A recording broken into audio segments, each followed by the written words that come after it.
তো hello public, কেমন আছেন আপনারা?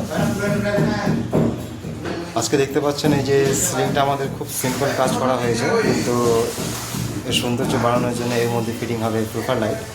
তো আমরা আজকে প্রোফাইল লাইট কাটিং করবো, যেটা হচ্ছে আমাদের এই ছোট্ট একটা মেশিনের মাধ্যমে। খুব সুন্দর কাজ হয়, হাতে কাটিংয়ের থেকে খুব ভালো হয়। তো আপনারা দেখুন পুরো কাজটা।